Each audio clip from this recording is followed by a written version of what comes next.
ଯେଉଁ ସ୍ତ୍ରୀ ଲୋକ ବିନା ସ୍ନାନରେ ରୋଷେଇ ଘର ଭିତରକୁ ପ୍ରବେଶ କରିଥାଏ, ତା ଜୀବନରେ କେଉଁ ପ୍ରକାରର ସଙ୍କଟ ଆସିଥାଏ?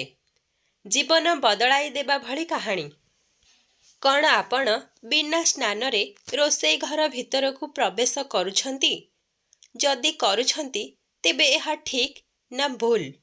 ବିନା ସ୍ନାନରେ ରୋଷେଇ ଘର ଭିତରକୁ ପ୍ରବେଶ କରିବା ଦ୍ୱାରା କେଉଁ ବିପତ୍ତିର ସାମ୍ନା କରିବାକୁ ପଡ଼ିଥାଏ? ଯଦି ଏହିସବୁ ବିଷୟରେ ଜାଣିବା ପାଇଁ ଇଚ୍ଛୁକ, ତେବେ ଭିଡ଼ିଓଟିକୁ ଶେଷ ପର୍ଯ୍ୟନ୍ତ ନିଶ୍ଚୟ ଦେଖନ୍ତୁ। ଏକ କାହାଣୀ ମାଧ୍ୟମରେ ଏହି କଥାକୁ ଆମେ ଆପଣମାନଙ୍କ ପାଖରେ ବିସ୍ତୃତି କରିବୁ। ଦ୍ୱାପର ଯୁଗ ସମୟର କଥା। ସମୁଦ୍ର କୂଳରେ ଅବସ୍ଥିତ ସ୍ୱର୍ଣ୍ଣମୟୀ ଦ୍ୱାରିକା ନଗରୀ ସେହିଦିନ ଅସାଧାରଣ ରୂପରେ ସୁନ୍ଦର ଦେଖାଯାଉଥିଲା। ଭଗବାନ ସୂର୍ଯ୍ୟଙ୍କର କିରଣ ନୀଳ ସାଗର ଉପରେ ସୁନେଲି ଚମକ ବିଛାଉଥାଏ। ପକ୍ଷୀମାନଙ୍କର ମଧୁର ସ୍ୱର ଗୁଣୁଗୁଣୁ ହେଉଥାଏ। ମହଲର ଅଗଣାରେ ରାଣୀ ସତ୍ୟଭାମା ନିଜର ନିତ୍ୟକର୍ମରେ ନିବୃତ୍ତ ରହି ସ୍ନାନ ଧ୍ୟାନ କରି ଭଗବାନ ଶ୍ରୀକୃଷ୍ଣଙ୍କ ଦର୍ଶନ ପାଇଁ ପହଞ୍ଚିଲେ। ସେ ଦୁଇଜଣ ବଗିଚାରେ ବସିଥିଲେ। ପବନରେ କଦମ୍ବ ଫୁଲର ବାସ୍ନାରେ ସେ ଖଣ୍ଡମଣ୍ଡଳ ମହକୁଥିଲା। ରାଣୀ ଧୀର ସ୍ୱରରେ କହିଲେ, ପ୍ରଭୁ, ଗୋଟିଏ କଥା ମୁଁ ଜାଣିବାକୁ ଚାହୁଁଛି, ଯାହା ମୋ ମନରେ ଅନେକ ଦିନରୁ ଉଙ୍କି ମାରି ରହିଥିଲା। ଭଗବାନ ଶ୍ରୀକୃଷ୍ଣ ହସି ହସି କହିଲେ, କୁହ ସତ୍ୟଭାମା, ତୁମ ମନରେ କ'ଣ ଜିଜ୍ଞାସା ଅଛି? ରାଣୀ କହିଲେ, ପ୍ରଭୁ, ବହୁତ ଥର ମୁଁ ଦେଖିଛି କେତେ ସ୍ତ୍ରୀ ଲୋକ ବିନା ସ୍ନାନରେ ରୋଷେଇ ଘରେ ପ୍ରବେଶ କରି ଖାଦ୍ୟ ତିଆରି କରନ୍ତି, ପୂଜା ବି କରନ୍ତି ଏବଂ ପରିବାରକୁ ମଧ୍ୟ ଖୁଆନ୍ତି। କ'ଣ ଏମିତି କରିବା ଉଚିତ ଅଟେ? ଏହାଦ୍ୱାରା କ'ଣ ଦୋଷ ଲାଗିଥାଏ? କ'ଣ ଏହା କେବଳ ଲୋକରୀତି ଅଟେ? ଭଗବାନ ଶ୍ରୀକୃଷ୍ଣଙ୍କର ଗମ୍ଭୀର ଭାବେ ହସି କହିଲେ, ଦେବୀ, ଏହି ପ୍ରଶ୍ନ ସାଧାରଣ ନୁହେଁ। ଏହା ଧର୍ମ, ଶୁଦ୍ଧି ଓ ଆତ୍ମସଂଯମର ବିଷୟ। ରୋଷେଇ କେବଳ ଭୋଜନ ପ୍ରସ୍ତୁତ କରିବା ସ୍ଥାନ ନୁହେଁ, ବରଂ ଏହା ଦେବୀ ଦେବତାଙ୍କର ସ୍ଥାନ। ଏହାର ରହସ୍ୟ ଜାଣିବା ପାଇଁ ମୁଁ ତୁମକୁ ଏକ ପ୍ରାଚୀନ କଥା କହିବି, ଯାହା ଗୋଟିଏ ଥର ସ୍ୱୟଂ ବ୍ରହ୍ମା କହିଥିଲେ। ସତ୍ୟଭାମା ଆଦରପୂର୍ବକ ଭୂମି ଉପରେ ବସିଗଲେ ଏବଂ ଧ୍ୟାନର ସହ ଶୁଣିବାକୁ ଲାଗିଲେ। ତ୍ରେତେୟା ଯୁଗର ପ୍ରାରମ୍ଭିକ କାଳ ଥିଲା। ଗଙ୍ଗା କୂଳରେ ଅବସ୍ଥିତ କୌସାରୀ ନଗରୀରେ ଏକ ବ୍ରାହ୍ମଣ ରହୁଥିଲା। ତାର ନାମ ଥିଲା ଦେବଦତ୍ତ। ସେ ବେଦ ବିଦ୍ୱାନ, ଅତ୍ୟନ୍ତ ଧର୍ମନିଷ୍ଠ ଏବଂ ସନ୍ଥ ସ୍ୱଭାବର ବ୍ୟକ୍ତି ଥିଲା। ତାଙ୍କର ଜୀବନ ଏକ ଆଦର୍ଶ ବ୍ରାହ୍ମଣ ପରି ଜୀବନ ପରି ଥିଲା, ଯେପରି ସତ୍ୟ, ସ୍ୱୟଂ ଏବଂ ସେବା ପରି ଥିଲା। ତାଙ୍କର ପତ୍ନୀଙ୍କ ନାମ ଥିଲା ଲଳିତା। ସେ ସୁନ୍ଦର ଏବଂ ସୁଶୀଳ ଥିଲେ, କିନ୍ତୁ ସେ ବହୁତ ଅଳସୁଆ ଥିଲା। ସେ ସକାଳୁ ଡେରିରେ ଉଠୁଥିଲା ଏବଂ ବିନା ସ୍ନାନ କରି ରୋଷେଇ ଘରେ ପ୍ରବେଶ କରୁଥିଲା ଏବଂ ସେହି ସ୍ଥିତିରେ ଭୋଜନ ପ୍ରସ୍ତୁତ କରୁଥିଲା। ଦେବଦତ୍ତ କେତେଥର ପ୍ରେମପୂର୍ବକ ଭାବେ ବୁଝାଇଥିଲେ, ଦେବୀ, ରୋଷେଇ କେଉଁ ସାମାନ୍ୟ ସ୍ଥାନ ନୁହେଁ, ବରଂ ଏହା ଅଗ୍ନିଦେବ ଏବଂ ମା ଅନ୍ନପୂର୍ଣ୍ଣା ଦେବୀଙ୍କର ବାସସ୍ଥାନ ଅଟେ। ଯେଉଁ ବ୍ୟକ୍ତି ବିନା ସ୍ନାନ କରି ରୋଷେଇ ଘରେ ପ୍ରବେଶ କରିଥାଏ, ସେହିପରି ଯେଉଁ ଯଜ୍ଞରେ ବିନା ମନ୍ତ୍ର ଉଚ୍ଚାରଣ କରି ଆହୁତି ଦିଆଯାଏ, ଏମିତି କର୍ମରେ ଦେବତା ପ୍ରସନ୍ନ ହୁଅନ୍ତି ନାହିଁ। ଏହି କଥା ଶୁଣି ଲଳିତା ହସି ହସି କହିଲା, ସ୍ୱାମୀ, ଯଦି ବାସନ ସଫା ଅଛି ଏବଂ ମନ ସଫା ଅଛି, ତେବେ ଶରୀର କଥା କ'ଣ କହିବା? ସବୁ ଦେଖେଇ ହେବା କଥା। ଦେବଦତ୍ତ ତା କଥା ଆଗରେ ହାର ମାନିଗଲେ। ଦେବଦତ୍ତ ମନେ ମନେ ଭାବିଲେ, ଯେତେ ପର୍ଯ୍ୟନ୍ତ ଅନୁଭବ କରିନାହାନ୍ତି, ସେ ପର୍ଯ୍ୟନ୍ତ ଶବ୍ଦର ଭାଷାକୁ କେହି ବୁଝନ୍ତି ନାହିଁ। ଗୋଟିଏ ଦିନ ଅମାବାସ୍ୟା ଥିଲା। ଦେବଦତ୍ତ ବ୍ରତ ରଖିଥିଲା ଏବଂ ସନ୍ଧ୍ୟା ସମୟରେ ଭଗବାନ ବିଷ୍ଣୁଙ୍କର ପୂଜା କରିବା ପାଇଁ ପ୍ରସ୍ତୁତ କରୁଥିଲା। ସେପଟେ ଲଳିତା ବିନା ସ୍ନାନ କରି ରୋଷେଇ ଘରକୁ ଯାଇ ଚୁଲିରେ କାଠ ପକାଇ ପାଣି ବସେଇ ଅଟା ଚକଟୁଥିଲା। ଯେମିତି ଅଟାର ଗୋଲ ଚକଟା ହାତରେ ରଖିଛି, ତାକୁ ଜୋରରେ ଗୋଟିଏ ଶବ୍ଦ ହେଲା ଏବଂ ଚୁଲିରେ ନିଆଁ ଜୋରରେ ଜଳିବାକୁ ଲାଗିଲା। ଲଳିତା ଚିଲେଇବାକୁ ଲାଗିଲା, ବଞ୍ଚାଅ, ବଞ୍ଚାଅ, ନିଆଁ ଲାଗିଗଲା। ଦେବଦତ୍ତ ଦୌଡ଼ି ଆସିଲା। ସେ ଦେଖିଲା କାଠ ପୂରାପୂରି ଥଣ୍ଡା ଥିଲା, କିନ୍ତୁ ଲଳିତା ହାତରୁ ଅଗ୍ନିର ଧୂଆଁ ବାହାରୁଥିଲା। ସେ ମନ୍ତ୍ରାଚାର କଲେ, କିନ୍ତୁ ଅଗ୍ନି ଶାନ୍ତ ହେଲା ନାହିଁ। ତେବେ ଆକାଶରୁ ଏକ ଦିବ୍ୟବାଣୀ ହେଲା, କି ଆରେ ଦେବଦତ୍ତ, ତୋ ସ୍ତ୍ରୀ ବାରମ୍ବାର ରୋଷେଇର ମର୍ଯ୍ୟାଦା ଭଙ୍ଗ କରିଛି। ଯେଉଁ ଘରର ରୋଷେଇ ଅପବିତ୍ର ହୋଇଥାଏ ସେଠାରେ ଦେବୀ ଲକ୍ଷ୍ମୀ କେବେ ବି ବାସ କରନ୍ତି ନାହିଁ। ସେଠାରେ କଳହ, ରୋଗ, ଦାରିଦ୍ର୍ୟତା ପ୍ରବେଶ କରିଥାଏ। ଏହା ଶୁଣି ଲଳିତା ମୂର୍ଚ୍ଛିତ ହୋଇ ତଳେ ପଡ଼ିଗଲା।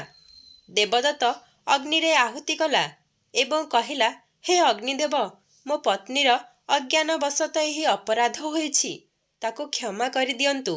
ଆପଣ ହେଉଛନ୍ତି ଅନ୍ନର ବାହକ। ଆପଣଙ୍କ କୃପାରୁ ଏ ସଂସାର ଜୀବିତ ଅଛି। ତେବେ ଯାଇ ରୋଷେଇ ଘରେ ପ୍ରକାଶ ଖେଳିଗଲା। ସେ ପ୍ରକାଶ ଧୀରେ ଧୀରେ ଆକାର ନେବାକୁ ଲାଗିଲା। ଭଗବାନ ବ୍ରହ୍ମା କମଳାସନ ଉପରେ ପ୍ରକଟ ହେଲେ। ଦେବଦତ୍ତ ଓ ଲଳିତା ତାଙ୍କ ପାଦତଳେ ପଡ଼ି ତାଙ୍କୁ ପ୍ରଣାମ କଲେ।